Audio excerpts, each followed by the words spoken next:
When I was a kid, the disaster we worried about most was a nuclear war. 5 years before it happened, he predicted a major outbreak in a now widely shared TED Talk. Today, the greatest risk of global catastrophe doesn't look like this. Instead, it looks like this. He also said we wouldn't be ready for it. He was right. Bill Gates, the Microsoft co-founder and billionaire philanthropist, has become, for better and for worse, a central character in the COVID story. The good news? His foundation has pledged more than $350 million to fight the disease. The bad news? He's been vilified by anti-vaxxers and other conspiracy theorists who claim he seeded the virus for his own nefarious purposes. What does he think our chances are now of seeing through the wilder theories and of beating the disease, and when? Joining me on this edition of Bloomberg Studio 1.0, Microsoft co-founder and co-chair of the Bill and Melinda Gates Foundation, Bill Gates.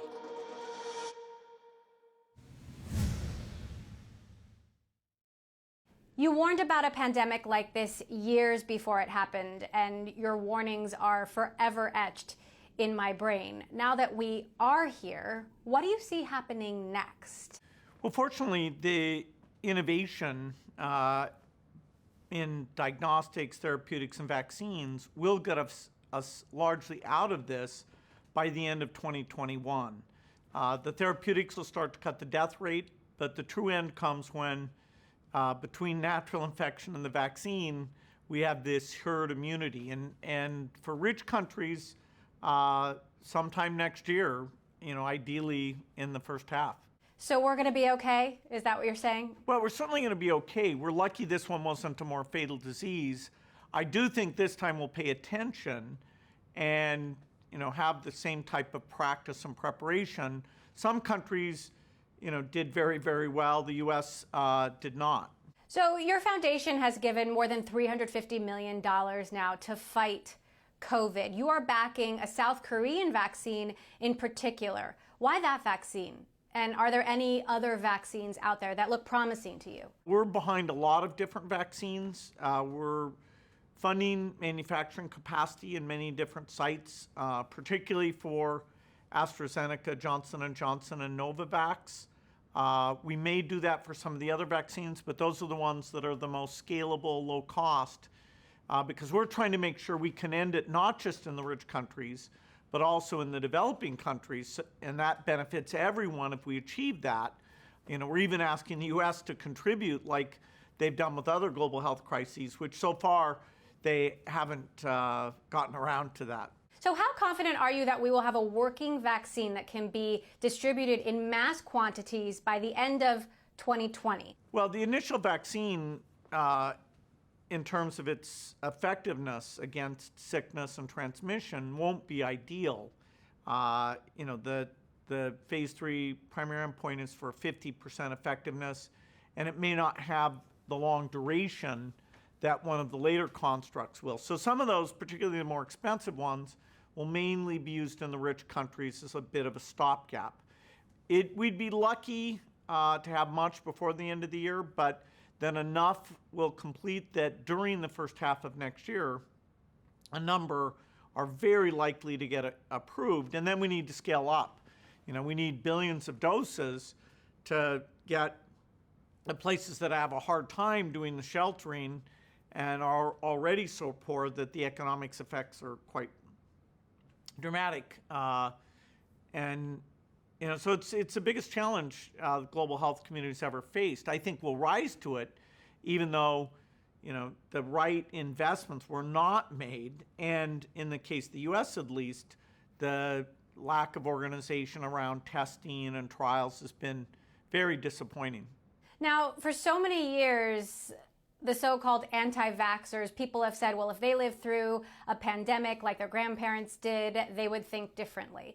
Well, here we are, and the feelings haven't changed. How concerned are you about vaccine misinformation, and that so many people out there might just not get it, even if it is available? Hopefully we'll have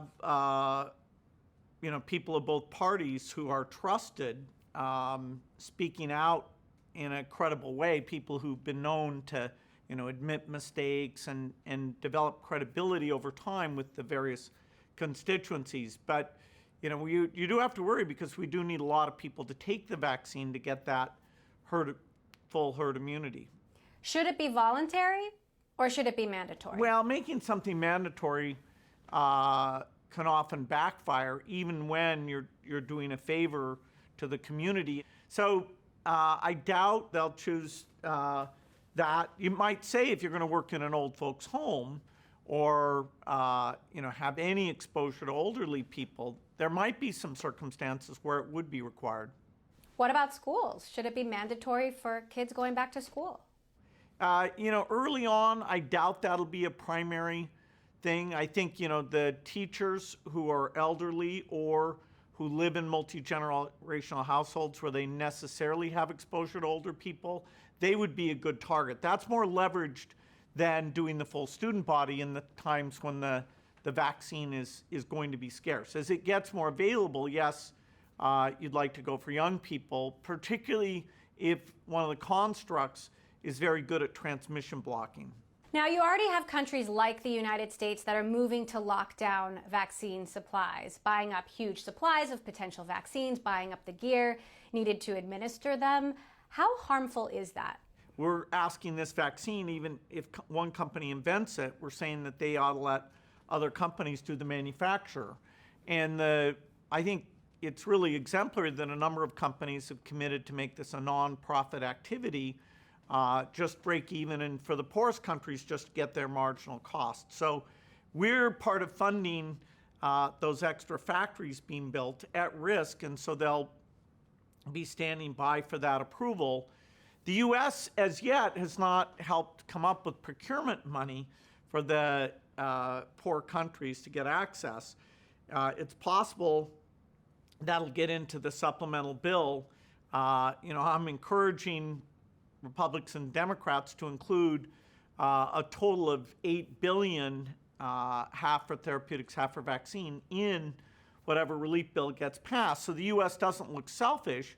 We deserve credit. We've funded more R&D than any country, but on factories and procurement, we've only taken care of ourselves. If we just add this, which is less than 1% of the bill, then it's a typical U.S. picture where we show up strategically, humanitarianly, and to help ourselves to avoid the disease coming back in a super effective way.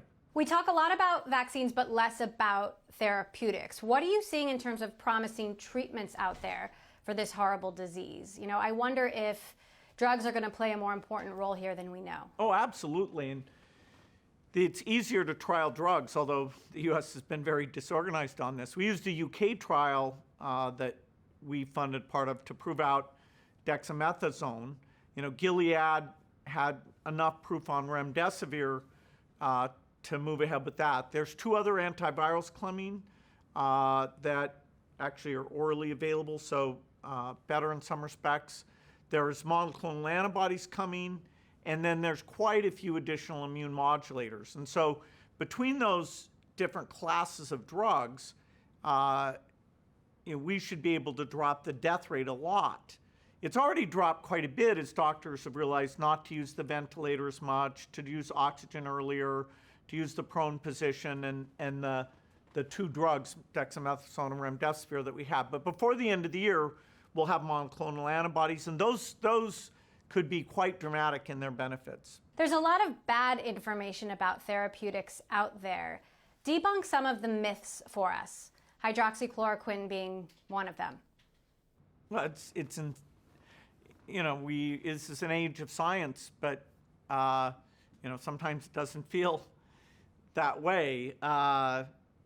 Just the idea is about testing and hydroxychloroquine.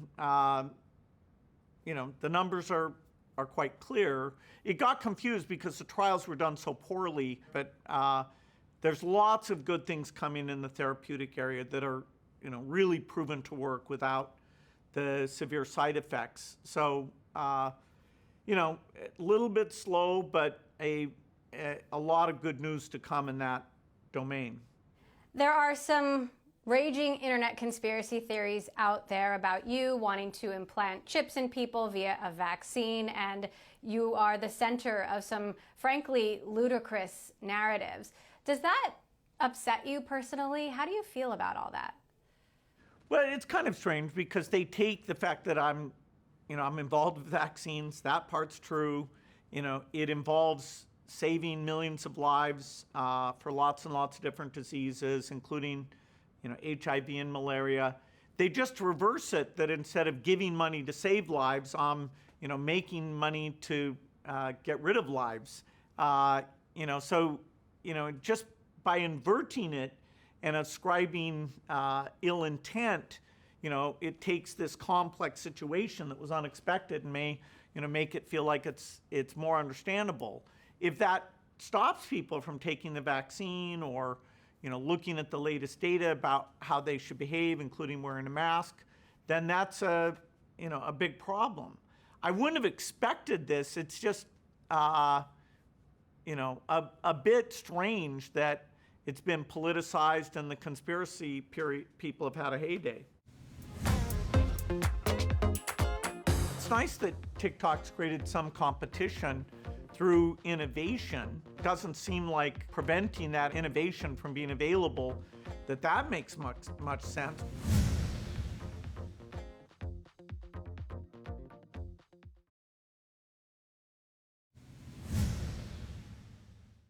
In your time as CEO of Microsoft, you were influential in the company's push into China, and obviously you're still a big shareholder. Microsoft has a long track record and history of working closely with Chinese companies.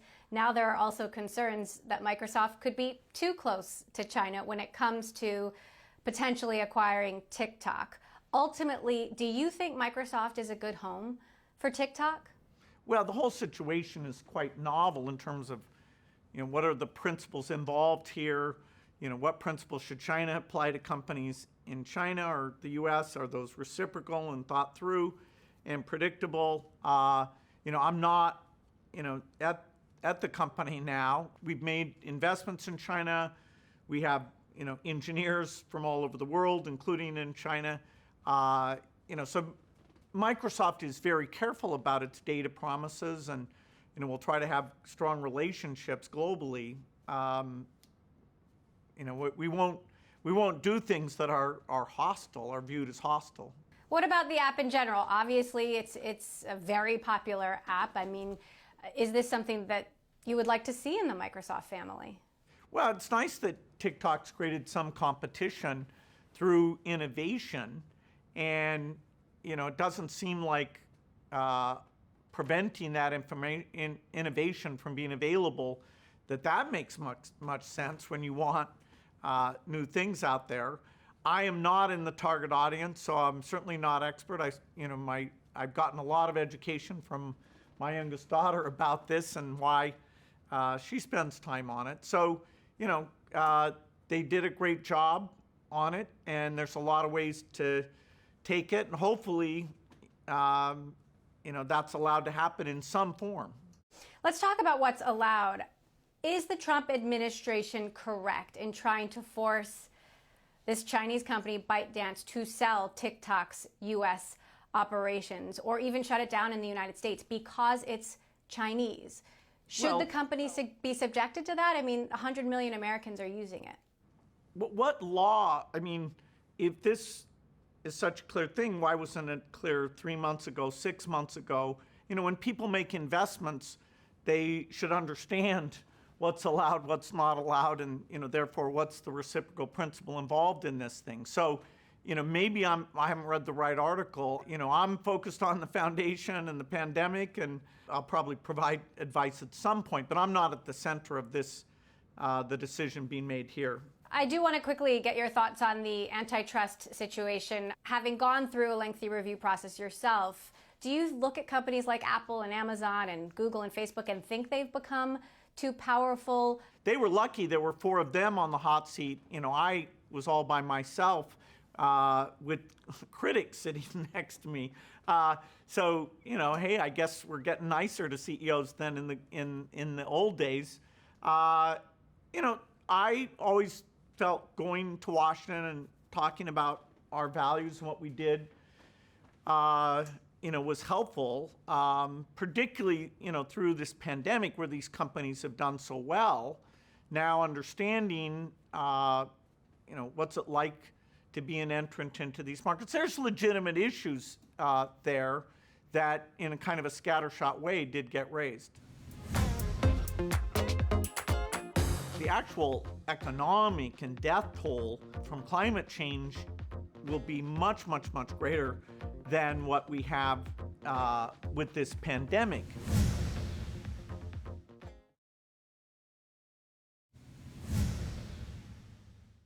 You have a book coming out, How to Avoid a Climate Disaster. You think that climate change could be a bigger disaster than COVID.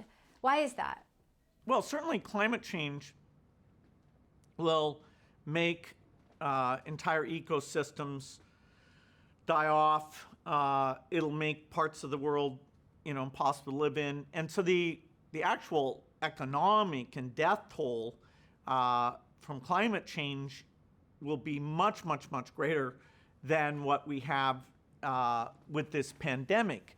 It's delayed in time, so the current effects aren't as severe. There aren't, 150,000 deaths in the U.S. this year related to climate change. So this is an acute problem, but with a clear solution, and you can go back to normal. Whereas climate change, the scale of the changes required takes decades of invention and decades of scaling out. Perhaps some of the investment restructuring that various countries do after the pandemic to rebuild their economies can have this as a theme, but like other important causes, we shouldn't lose sight of the fact that this also was predictable, and the damage will be very, very large. And if we don't solve the climate problem, do you believe there will be more pandemics, worse pandemics in the future? Well, that's not the only thing. You'll have incredible instability because your ability to grow food in large parts of the world will be so diminished that you'll literally have hundreds of millions of migrants, and you won't have a thriving global economy because you will have degraded the ecosystems. And there is no quick fix to that thing, unlike the magic vaccine that's a mere year to 2 years at most to come up with. Not every billionaire is as generous as you, though, despite your urgings. What are some other ways you think we could narrow the inequality gap? How would you feel about a return to a wealth tax that could combat that?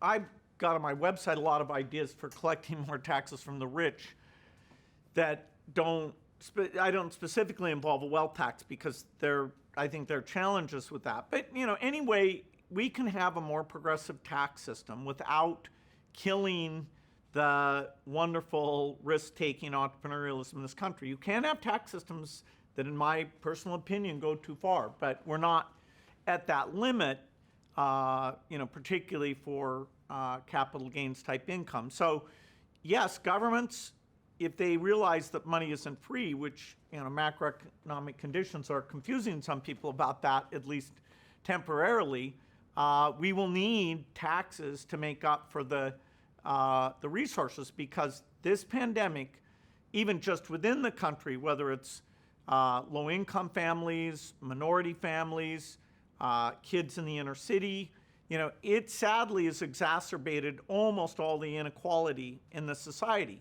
If you're in a suburban school or a private school, the online thing is actually not doing all that badly. Whereas if you're a young kid in the inner city, it's not accessible. I'm not sure what's more terrifying, schools reopening or schools not reopening. I'm in a state where my schools aren't reopening. Should schools reopen right now? And if they don't, is that a year of lost learning for our children? For kids up through even 8th grade, the data suggests that if you make sure that you give the elderly teachers or teachers who live in a multi-generational household and therefore necessarily exposed to elderly people, if you figure out how to have them work at the remote high school level and bring in younger teachers without those risks, I do think there's a huge benefit for the younger people. So we ought to be talking more about some age distinctions here. In places with the heavy epidemic, which sadly in the U.S. is a lot of places, high school and college are not going to get organized enough, and the disease transmission rate is much higher as you get up, past, say, 14 or 15. So, it's everybody's scrambling because this is all being done so much at the last minute, where some people, thought the cases wouldn't be raging at this point and didn't really help us think it through. Well, and this shift to remote work and school is dramatically reshaping companies and families. And I wonder how you see that having a lasting impact on society. Well, there are great things like telemedicine that people have been open-minded to because they've kind of been forced into it. And there's ways to shape that for lower cost and higher quality. The notion broadly of how many office workers need to go into the office, which weeks, which days, how many hours, that's going to get a really big rethink business by business. And, you might reduce the total commercial space needed pretty dramatically and take some pressure off of these inner city cores where the rents and traffic are very problematic. And so, we're not going to do as much business travel, I don't think, because, people have been forced to learn Zoom and Teams, and the R&D on those things is going to make them way better, even just a year from now than they are right now. I've been following how Melinda has been talking about the impact this is having on women and families. She's been very outspoken about how you and her have navigated work-family life. And I'm curious how you're navigating this time. There's this feeling in the home of whose job is more important, mom's or dad's. How do you answer that question? Well, I'm very good at doing the dishes. I'm not as good at preparing the food. So hopefully some specialization kicks in there. Our kids are older, so we're really lucky. We've actually gotten more time with them than we would have under normal circumstances. This is a hugely difficult thing, and it's even hard to measure how tough it's been for those without what we're lucky to have. Worst case scenario for where we are in a year, and what's the best case? Well, the best case is that it's largely gone through natural immunity and vaccine-driven immunity, and that we take this lesson and get ready for the next thing, and that that we are able to get most of the jobs back and get eventually the economy back to where it was in January. Will that take 1 or 2 years? That's certainly within the realm of possibility. The worst case is the disease is still raging, but because I get hands-on with the therapeutic advances, vaccine advances, I don't think at the end of 2021, certainly in the developed countries, that will be the case. I think it's very, very likely the U.S. will be out of this by the end of next year. All right, well, that is good to hear. Bill, thank you so much for joining us. We will tell Melinda that you are up for doing more dishes. Absolutely. Bill Gates, wonderful to have you here on Bloomberg.